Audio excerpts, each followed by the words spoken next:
আসসালামুয়ালাইকুম, hi there. চলে এসেছি আপনাদের জন্য আজকে একটা স্পেশাল রেসিপি নিয়ে। আজ আপনাদেরকে তৈরি করে দেখাবো নান রুটি।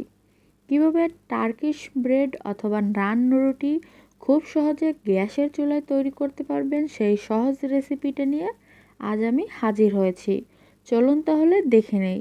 প্রথমেই ডো তৈরি করার জন্য আমি এখানে 3 কাপ ময়দা নিয়ে নিচ্ছি। আপনারা ময়দার পরিবর্তে আটাও নিতে পারবেন, কোনো অসুবিধা নেই। এবার এতে দিচ্ছি 2 টেবিল চামচ চিনি। আমি এখানে ব্রাউন সুগার দিচ্ছি, আপনারা সাদা চিনিটাও ইউজ করতে পারেন। দিলাম স্বাদমতো লবণ, 1 টেবিল চামচ ইস্ট, 1 টেবিল চামচ সয়াবিন তেল, 1 টেবিল চামচ ঘি, যাতে ইস্টের গন্ধটা না আসে আর এটাই সুন্দর একটা ফ্লেভার আসে, এর জন্যই ঘি দিলাম। এখন সবগুলো ভালো করে একসাথে মেখে নিলাম। এখানে আমি উষ্ণ গরম দুধ নিয়েছি 1 কাপ পরিমাণে। অল্প অল্প দিয়ে ডোটা মেখে নিব। এই ডোটা পাউরুটির ডোর মতো অনেক বেশি নরম হবে না, আবার নর্মাল রুটির ডোর মতো একদম শক্তও হবে না, জাস্ট মিডিয়াম হবে। এখানে আমি 1 কাপ দুধের পর আরও 1 টেবিল চামচ দুধ অ্যাড করে নিলাম।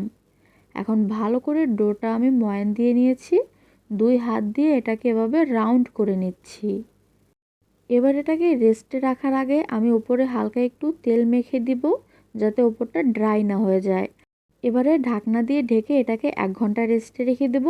ট্রাই করবেন আপনারাও একটু গরম স্থানে রাখার। ভিউয়ার্স, 1 ঘন্টা পর ফিরে আসলাম। দেখুন ডোটা একদমই পারফেক্টভাবে ফুলে গেছে আর এটা অনেক বেশি সফট হয়েছে। এখন এটাকে জাস্ট 2 মিনিটের মতন আবারও একটু ময়ান দিয়ে নিচ্ছি, যাতে রুটিগুলো খুব ভালো ফ্লাফি হতে পারে। এরপর আমি এটাকে ডিভাইড করে নিচ্ছি। এগুলোকে ডিভাইড করার পর সবগুলো লেচি আমি এভাবে হাত দিয়ে ঘুরিয়ে তারপরে এভাবে রাউন্ড করে এক সাইডে রেখে দিব আর আপনাদেরকে একটা বেলে দেখাবো। আমার এখানে 2 কাপ ময়দা দিয়ে কিন্তু 9টা লেচি হয়েছে, মানে 9টা নান ব্রেড আমি তৈরি করতে পারবো। এবার আমি হালকা একটু ময়দা নিয়ে নিলাম এটাকে বেলে নেওয়ার জন্য। এবার এটাকে ভালো করে বেলে নিচ্ছি। আমি একটু মিডিয়াম সাইজের রুটিগুলো বেলে নিব। এভাবে আমি সবগুলো রুটি এক এক করে বেলে নিব। আপনাদেরকে দেখিয়ে দিচ্ছি কতটুকু আপনারা পুরুত্ব রাখবেন। দেখুন এটাকে জাস্ট এতটাই পুরো রাখতে হবে। এখন একটা আপনাদেরকে আমি সেকে দেখাবো বা ভেজে দেখাবো। তাওয়াটা ভালো করে গরম করে নেওয়ার পর একদম লো আছে আমি রুটিটার একটা সাইড জাস্ট 30 থেকে 40 সেকেন্ডের মতন সেকে নিচ্ছি। তারপরে আবারও উল্টে দেব, অন্য একটা সাইড একদম লো আছে 30 থেকে 40 সেকেন্ডের মতন সেকে নেওয়ার পর এটা যখন দেখবেন দুই পাশটাই হালকা এভাবে ভাজা হয়ে গেছে, তখন আঁচটা একটু বাড়িয়ে দিবেন, মিডিয়াম করে দিবেন, যাতে রুটিটা ভালোভাবে এভাবে ফুলে উঠতে পারে। তারপর দুই সাইডটাই মিডিয়াম আছে সুন্দর করে হালকা একটু লালচে করে ভেজে নেবেন। তারপর চুলা থেকে এটাকে তুলে নেবেন।